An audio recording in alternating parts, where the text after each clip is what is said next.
تحاوی شریف دراصل درس نظامی کا ایک اہم ترین حصہ ہے، اور اس کی اہمیت جو ہے کہ امام تحاوی اسلاف کے اندر اس طبقے سے تعلق رکھتے ہیں جس سے بہت کم لوگ اسلاف میں ملیں گے کہ وہ بیک وقت محدث بھی ہے اور فقیہ بھی اور متکلم بھی۔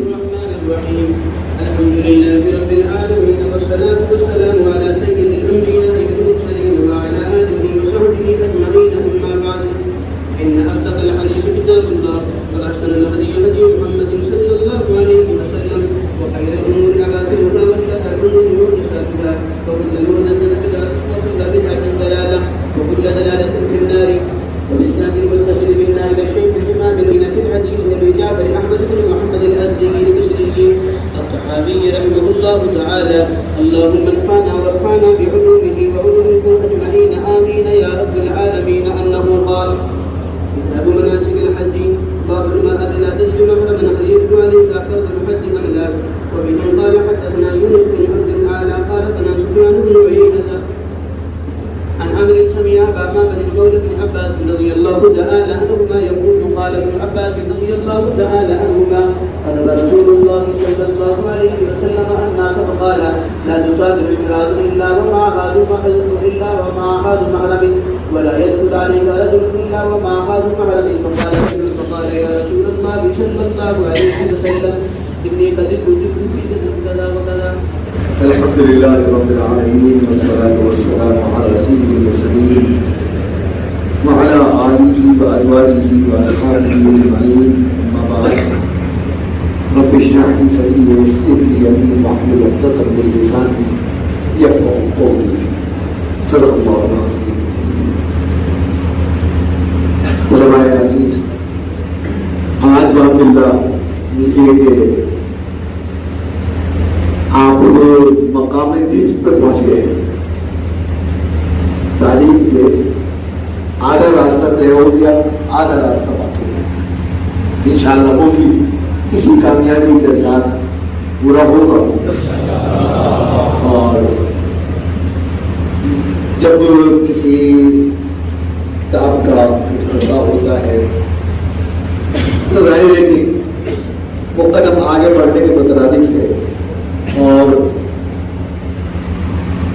آپ کے لیے یقیناً یہ خوش قسمتی کا پہلو ہے کہ برادر محترم جناب مولانا محمد عمران صاحب گنگوہی مقدس اللہ کے سامنے آپ اس کتاب کی تلاوت کریں گے اور انشاءاللہ مولانا اس کی وضاحت بھی دیں گے. سب صرف چند باتیں مجھے ابتدائی طور پر میں آپ کو عرض کر لوں کہ تحاوی شریف دراصل درس نظامی کا ایک اہم ترین حصہ ہے،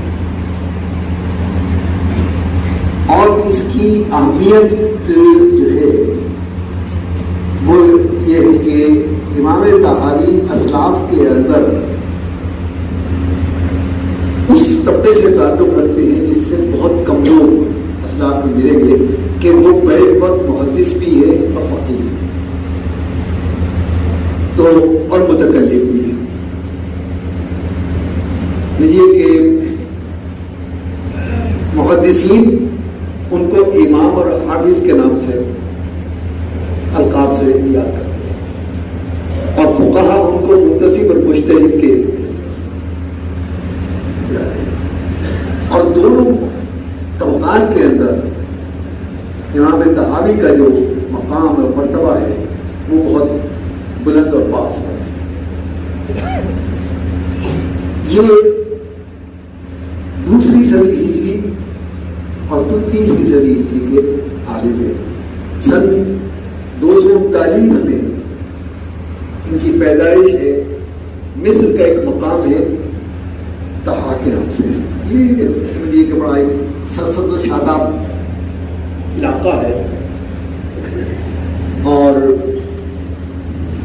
وہاں پر اس گاؤں میں ان کی پیدائش ہوئی، اور اسی وطنی نسبت سے وہ تحاوی کہلائے. کیونکہ مصر اور اس کے اطراف کے تمام ممالک میں فقہ شافیہ رائج ہے تو اور فقہ شافی کا مرکز سمجھیے کہ کوئی رہا، کیونکہ مکہ مکرمہ میں حضرت امام شافعی رحمہ اللہ کا قیام رہا، مصر کی پیدائش ہے، ان کی مصر میں مدفون بھی ہے، تو حجاز اور نجد اور مصر ان علاقوں کے اندر مراکو تک یہ کہ امام شافعی کے اثرات آپ کو ملیں گے۔ دوسری طرف یہ علاقے ہیں جو عراق اور بصرہ وغیرہ کا، شام کا، یہاں آپ کو یہ احناف کی تعداد زیادہ ہے۔ ان کی ایک خصوصیت یہ ہے کہ کوفیوں کی روایات اور ان کے مسائل فقہیہ پر ان کی بڑی گہری نظر ہے۔ سن 321 میں ان کی وفات ہوئی، بڑے کثیر تصانیف لوگ تھے۔ تو ابتدائی تعلیم کے بعد انہوں نے اپنے چچا ابو ابراہیم المصری ان سے فقہ شافعیہ کی تعلیم حاصل کی، اور لیکن بچپن سے ان کا ذہن جو تھا وہ استدلالی تھا، اور جس کا آپ آج کے زمانے کے تحقیقی رہتا ہے۔ چنانچہ ابو ابراہیم المصری کے درس میں، اپنے چچا کے درس میں یہ سوالات بھی اٹھایا کرتے تھے، تو جن کے جوابات ان کو معلوم ہوتے تھے وہ دے دیتے تھے ان کو۔ تو یہ شافعی المسلک تھے، بعد میں انہوں نے اپنا مسلک تبدیل کر دیا اور یہ حنفی المسلک ہوئے، اور اس پر یعنی مسلک کے حنفی پر، احناف کی کتابوں پر ان کی بڑی گہری نظر پر بہترین اور جچی تلی رائے ہو، اور مسلک تبدیل کرنے کی جو وجہ ہے وہ بھی دراصل کہ جو اس وقت کے معاصر علماء تھے یا بعد کے لوگ جیسے امام زاہبی نے اس کی توجیہ یہ کی مسلک تبدیل کرنے کی کہ یہ اپنے چچا کیونکہ ابو ابراہیم المصری کے پاس پڑھتے تھے، ان سے چچا کا بھی رشتہ تھا اور باپ کی حیثیت بھی تھی اور استاد بھی تھے، تو یہ سوالات کرتے تھے۔ ایک مرتبہ کسی سوال پر ان کو بڑی جھجھاہٹ آئی، جواب نہیں بن پا، تو انہوں نے کہا کہ پڑھ رسید کر، تو یہ امام زاہبی نے لہٰذا اس سے وہ بدل ہو کر وہ سمجھیے کہ شیخ احمد بن محمد ابو عمران جو اس وقت کے محدث تھے اور حنفی عالم تھے، ان کے درس میں چلے گئے اور بھی کچھ تعویلات بیان کی معاصر لوگوں نے بھی، لیکن اصل وجہ یہ نہیں تھی، کیونکہ یہ وجہ سمجھ میں نہیں آتی، کیونکہ استاد اور شاگرد کا رشتہ جو ہے وہ بڑا مضبوط رشتہ ہوتا ہے، کیونکہ استاد جہاں شفقت کے ساتھ لے جاتے ہیں وہاں ناراضگی ہوتی ہے، اور ان کی ناراضگی میں باعث سعادت ہوتی ہے۔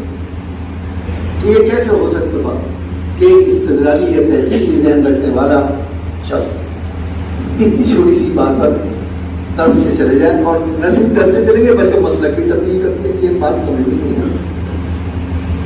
اصل وجہ جو ہوئی وہ یہ کہ حضرت ابو عمران رحمہ اللہ کے درس میں ایک مسئلہ نظر سے گزرا، اور وہ یہ تھا کہ اگر عورت حاملہ ہے اور بچہ تقریباً مکمل ہو چکا، جان پڑ چکی ہے، تمام اس کا جسم جو ہے آزار صحیح سلامت ہے، قریب الولادت ہے، اور اس وقت میں اگر انتقال ہو جائے عورت کا، تو کیا یہ اس کا پیٹ چیر کر بچے کو نکالا جا سکتا ہے یا نہیں نکالا جا سکتا؟ تو شواف ہے کہ یہاں اس کی اجازت نہیں ہے، احناف کے یہاں اس کی اجازت ہے. تو یہ امام طحاوی جو ہے یہ صاحب قال نہیں تھے بلکہ صاحب حال تھے, کیونکہ ان کے ساتھ یہ واقعہ پیش آ چکا کہ جب ان کی ولادت کا وقت آیا تو 7واں یا 8واں مہینہ تھا, اچھا تو مکمل ہو گیا. اس وقت میں ان کی والدہ کی بیماری کا شکار ہوئی اور انتقال ہو.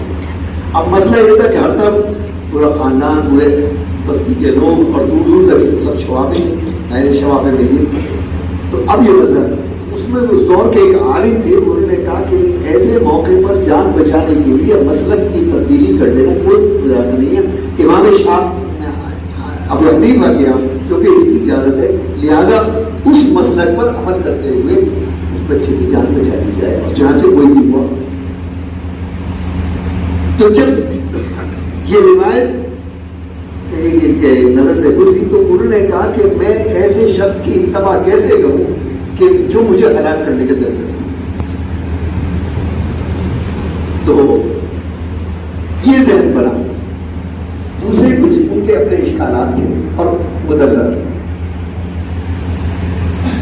تو اس کے بعد یہ کہ شافعیت سے حنفیت کی طرف منتقل ہوئے, اور پھر اس میں انہوں نے پڑھا, بڑی گہری نظر تھی, بڑا گہرا مطالعہ تھا, اور کثیر التصانیف جس میں طحاوی ہے, عقیدۃ الطحاوی ہے, اور خاص طور پر شرح مانی الاثار. اسی لیے علماء نے لکھا ہے کہ اگر امام طحاوی کو سمجھنا ہے, ان کی مصنفات کو جاننا ہے, یا ان کے مرتبے اور ان کی عظمت کو جاننا ہے, سمجھنا ہے, تو شرح مانی الاثار کا مطالعہ ہے. تو وہاں ان کی سمجھ میں آئے گی کہ ان کی نظر جو تھی وہ صرف مجموعہ احادیث پر نہیں بلکہ فقہ پر بھی کہہ رہی تھی. علم کلام پر بھی ان کو اسی طرح سے دسترس ہو گئی. تو جو ان کی تصانیف ہے, سمجھیے کہ وہ مختلف موضوعات کا احاطہ ہے. اس میں حدیث بھی ہے, تفسیر بھی ہے, اصول بھی ہے, اصول فقہ بھی ہے, رجال بھی ہے, مناقب بھی ہے, اور تاریخ بھی ہے. تو اتنے متنوع انداز پر تو وہ ظاہر موقع ہی اس کو پڑھ سکتا ہے. اسی لیے اس کتاب کی اہمیت کو درس نظامی کے اندر اس کو سمجھا گیا, تاکہ اس سے فائدہ یہ ہوگا کہ دونوں طرف علوم کی جو اصول ہے وہ بہت آسانی سے سمجھ آئے, کیونکہ زبان بھی آسان ہے ان کی اور سمجھانے کا انداز بھی بہت نادر. اسی لیے حضرت نظام الدین اس کتاب کو درس نظامی کا حصہ بنایا. تو انشاءاللہ یہ آپ کے لیے ترقی علم کا باعث بنے گی انشاءاللہ. تفصیلات کو حضرت مولانا انشاءاللہ غور کر دیں گے. میں تو یہ تھا کہ میں ابتدائی طور پر چلوا دیں یہاں پر. بہرحال اس کی روشنی میں آپ درس کا آغاز کریں. اللہ تعالیٰ آپ کے علم و عمل کے اندر بہت برکت عطا فرمائیں, ترقیات عطا فرمائیں, اور آپ کو اپنے بزرگوں کا, اپنے اصناف کا سچا جانشین